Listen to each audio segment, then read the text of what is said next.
Well, you just put this USB-C port in your head, and um, and then don't worry. Elon Musk doesn't know it, but he just fulfilled what the Bible said 2,000 years ago. Don't worry, it'll be fine. That's Elon Musk, and he just put a brain chip in that guy's skull. So what exactly is it? Basically implanted in your skull. So, but it would be flush with your skull. So you basically take out a chunk of skull, put the Neuralink device in there. You'd put the electrode, you'd insert the electrode threads very carefully into the brain, and then you stitch it up, and you wouldn't even know that somebody has it. Thanks, Elon. As a Bible teacher, you make my job so much easier. Too many Christians think that you can ignore enormous portions of the Bible because, well, they say they're just symbolic. I mean, there's no way they could be true. It's just abstract. But if you ask Elon Musk, you'll learn it's no longer abstract. It's real. In this episode, you will learn how this brain chip fulfills Bible prophecy. The Bible makes about 15 different claims about end times that used to seem utterly impossible. Yeah, but Elon just proved, and that the 7-year tribulation is not as you might think. Number 2, you'll learn why on earth would anyone want this in their head. Believe me, they will. So it could be something that helps cure, say, eyesight, like returns your eyesight, even if you've lost your optic nerve type of thing. Really? Yeah, absolutely.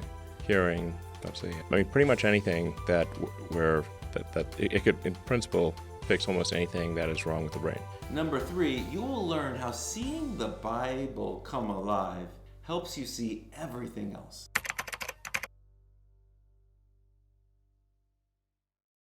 So I'm Josh Aiken, and I'm a pastor in Waynesboro, Virginia. My job is to help people learn and live out the Bible. And in the Bible, you'll see that there are about 10, 15 things recorded connected to the end times that throughout history just seemed absolutely impossible. So many people read the Bible and taught in seminaries and declared for all. This is just a bunch of abstract symbols. Yet if you live in today's day and age, you know what those before us had no idea. These things are real because we're seeing them happen right in front of our eyes. If you're ready to learn and live out the Bible in your life, hit the subscribe button. And in the comments below, let me know what are the issues and the questions you're wrestling with. So, there are about 10 or 15 things in the Bible clearly called out that seemed absolutely impossible. We actually don't just have to use our imagination, we just use our eyes and see it all around us. One of those 10 to 15 seemingly abstract things that are becoming real from the Bible's version of the end times is my pleasure to speak with you today about, because, I'm kind of nerdy. And this stuff about technology is right up, it's close to the heart, because before I was a missionary in Japan and a pastor, planted Grace-Built Church here, I have a physics degree and I used optics doing R&D for a Department of Defense contractor. And so for me, technology is kind of interesting. Revelation 13 verses 16 and 17. He causes all, both small and great, rich and poor, free and slave, to receive a mark on their right hand or on their foreheads, and that no one may buy or sell except one who has the mark or the name of the beast or the number of his name. So when the Bible speaks of a time coming where people will have to put something in their hand or in their head to buy or sell, that must have been a huge stumbling block for a lot of people, because they just couldn't imagine why anyone would write something or put something in their head to buy something, until, I don't know, about the 80s or 90s, when credit cards started becoming so omnipresent. And then when one guy gets his credit card stolen, some knucklehead's gonna have an idea, why don't you put that in me? Doesn't work. Oh, there we go. But why would anyone put it in their head? So now let's remember the structure of the end times. And to do so, we look to the book of Revelation. The first 3 chapters of Revelation are Jesus' letters to the 7 churches. Of course, when you read those 7 letters, it's clear they're speaking to the churches that were in the Revelation writer, the Apostle John's time, all the way through till our time as well. But when you get to the end of Revelation 3 and into Revelation, 4 actually, in Revelation 4, now suddenly John has the writer of Revelation, the Apostle John, sees elders in heaven.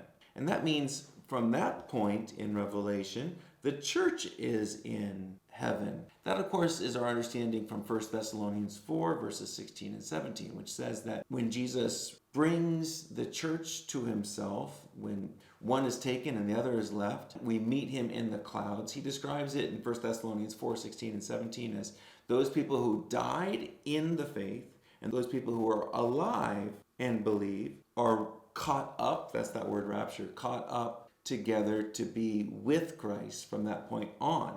And so as God goes to heaven and brings his church to heaven, now in Revelation 4, we're seeing those elders, those representatives of the church in heaven. And so from that point forth in Revelation 4 all the way till we're seeing those 7 years of great tribulation on earth that, are known for a lot of amazing things.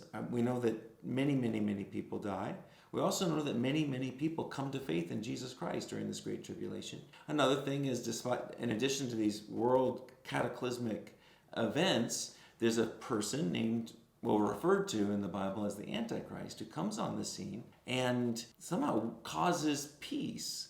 And after he causes peace amongst many nations, he's given power and authority, and he uses that authority to force or compel or somehow make these people want to have a mark on their hands or in their head of the number of the beast, or they won't be able to buy or sell. So what we're beginning to understand is that though having some kind of number, a mark, or perhaps a chip put in a hand to enable buying and selling makes some sense to us today, putting it in our head doesn't make any at all, unless having this device in your head allows you to do so much more than buy and sell. Let's take a look at how this brain chip works so we can better understand how the Antichrist or the beast might be able to use a similar or related technology during the Great Tribulation.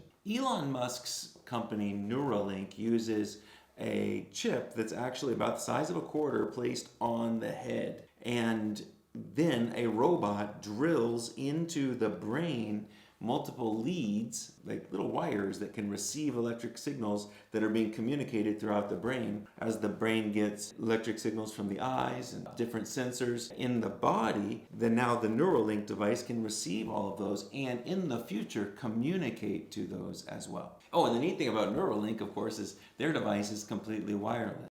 These brain interfaces do a lot more, or will one day be able to do a lot more than go down to the local convenience store and buy a soda. When this technology is reaching its potential, people will be clamoring for this. Let me explain why. So Revelation 13 says that the rich and the poor, the great guys and the little guys, and everyone is going to choose to have this mark in their hand or in their head. And so why would anyone choose to have it in their head? I want you to consider that this brain chip or brain computer interface is going to have cybernetic, cannot believe I just said that word, and medical augmentations that people are going to clamor for. Watch this. Motif Neurotech, for instance, is working on minimally invasive BCI technology that could help treat mental health disorders like depression. So depression is the most common issue facing America today.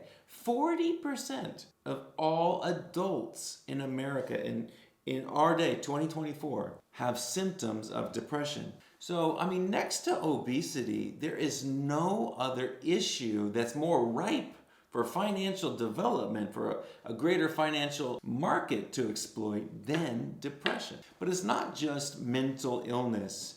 There's actually In the development, in the near term, motivation to have this brain-computer interface revolutionize what people see. Watch this. The first two applications we're going to aim for in humans are restoring vision. Take a look at this clip from Dr. Michael Chua. That's basically the premise of these computer vision, computer brain interfaces. With our natural eye-brain interface, our retinas and our optic nerves send vision data from the world around us to our visual cortex for processing.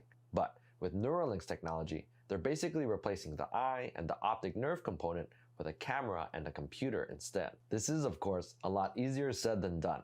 And in order for them to pull this off, it will require countless hours of research, hard work, and, well, money. Yeah, and there will be plenty of money pouring in. But it's not just to repair sight for those who don't have it. In the future, I suspect, and we have good reason to believe, it's going to be for augmenting what we see. You see, people spend more and more time each year on screens. It used to be when I was a kid, if we were on a good day, if we were lucky and we had our room clean, we might be able to watch 45 minutes of our favorite show. And that had 20 minutes of commercials. I remember my dad getting up on the roof and moving the radio antenna, the little rabbit ears around. Yeah, things have changed. Take a look at how people watch videos. Some people watch videos on a normal day right now. People watch their screens from the moment we wake up. We're on screens.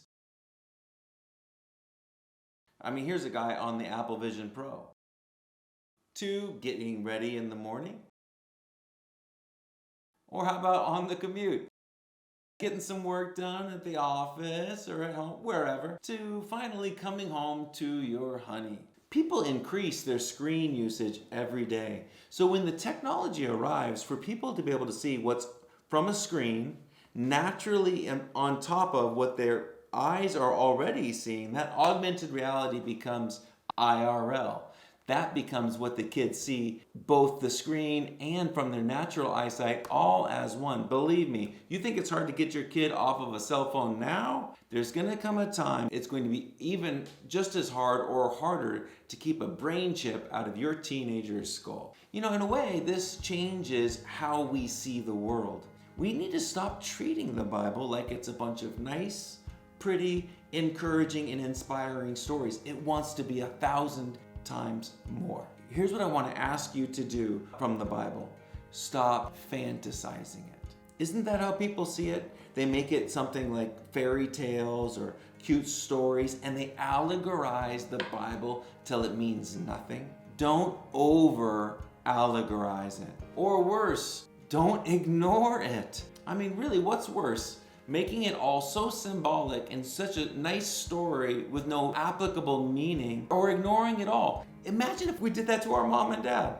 If you had kids and you told your kids to clean up their room and make their bed, and your kids turn to you and say, "Oh, that's a really nice story. I like the way those words sound. Oh, that's really pretty. I'm gonna paint a picture about that." No, those kids need a spanking, and I think that a lot of us need a spanking even worse, because we have taken God's word and made it in our mind something that we can completely ignore.